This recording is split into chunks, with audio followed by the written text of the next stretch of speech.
Le ministère de l'Intérieur a rapporté jeudi que les niveaux d'inondation dans cette province du nord de la Thaïlande étaient stables ou en diminution, à l'exception de Nan, où les eaux montaient.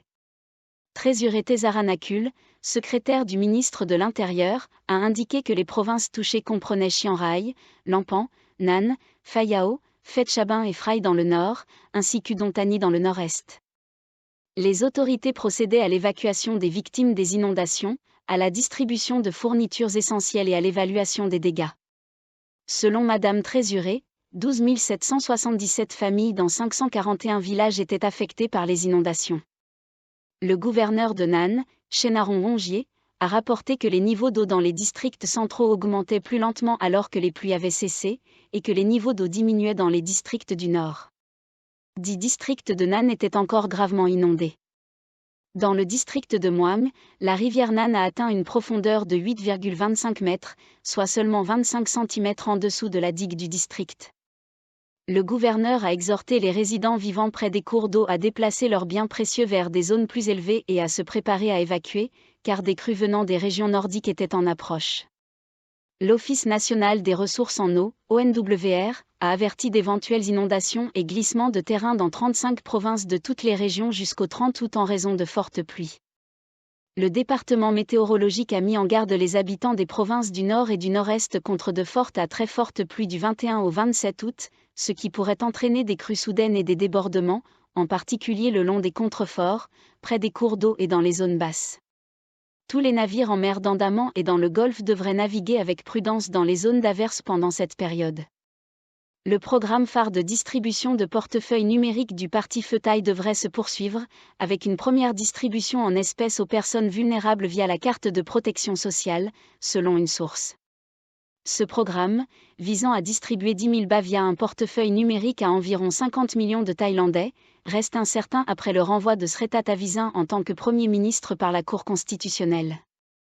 Cependant, la source a indiqué que le programme ne serait pas abandonné, mais plutôt ajusté pour cibler les personnes vulnérables enregistrées, avec un budget de 122 milliards de bahts. Le gouvernement envisagerait d'utiliser le budget de l'année fiscale 2024 pour financer ce programme, alors que les partenaires de coalition soumettent leur liste de candidats ministériels pour des vérifications approfondies. Le gouvernement prévoit de former un comité pour gérer directement le problème de l'afflux de produits bon marché en provenance de Chine qui inonde les marchés en ligne et traditionnels en Thaïlande, a déclaré mercredi le ministre intérimaire du Commerce, Phantam Wechayachai. Ce comité deviendrait l'organisme principal chargé de surveiller et de prendre des mesures contre l'invasion de ces produits chinois, qui nuisent gravement aux commerçants locaux. Le gouvernement prévoit de décider des mesures à prendre d'ici la fin du mois. Actuellement, divers organismes, dont les ministères de l'Agriculture, de l'Économie numérique et de l'Industrie, ainsi que l'Office de protection des consommateurs et le département des enquêtes spéciales, s'occupent de cette question. Si nécessaire, les règles de l'Organisation mondiale du commerce, OMC, telles que l'accord anti-dumping, seront strictement appliquées pour contenir ce dumping.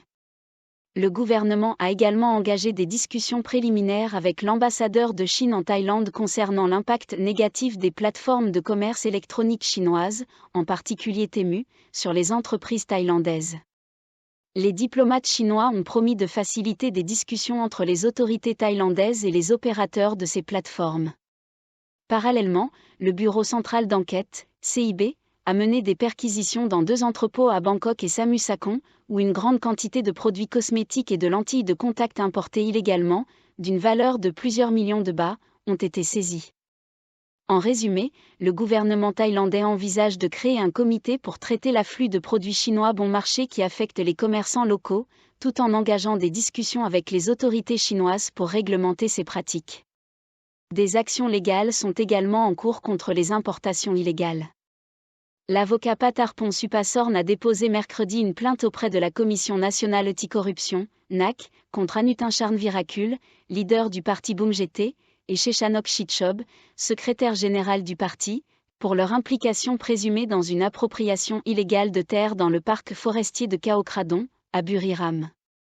Monsieur Patarpon, également connu sous le nom d'Amburiram, a demandé une enquête sur un projet de construction situé sur un terrain de 5083 rails appartenant au chemin de fer de l'État de Thaïlande, SRT. La famille Chitchob aurait pris une partie de ce terrain pour étendre un circuit de course et un stade de football, tandis que M. Hanoutun est accusé d'avoir participé à une appropriation illégale de terres dans le parc forestier.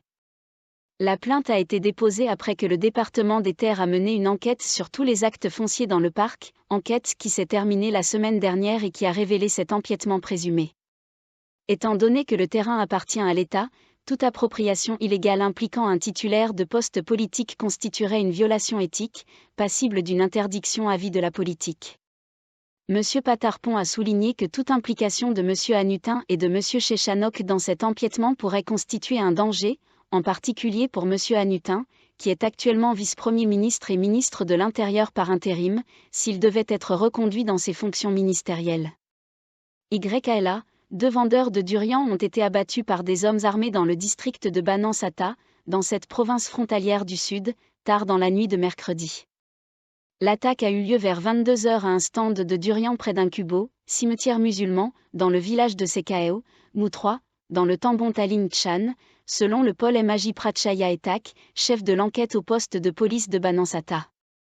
D'après une enquête préliminaire, au moins 10 hommes se sont approchés du stand par un chemin menant à une cascade et ont interpellé les vendeurs. Lorsque les propriétaires du stand sont sortis, les hommes armés ont ouvert le feu, les tuant sur le coup. Les victimes ont été identifiées comme étant Mulemani, originaire de Banansata, et Prakiklomsa RD, de la province orientale de Chantaburi. Avant de s'enfuir, les assaillants ont volé une arme et un collier en or de 2 bas appartenant à Praki. L'un des attaquants a également placé un objet suspect dans un véhicule à proximité avant de s'échapper. La police et une équipe de sécurité du village ont bouclé la zone, en attendant l'arrivée des équipes de déminage, EOD, et des officiers de la police scientifique pour examiner minutieusement la scène jeudi. Les officiers ont évité d'inspecter le site la nuit par crainte que les assaillants ne tentent de les attirer dans une embuscade.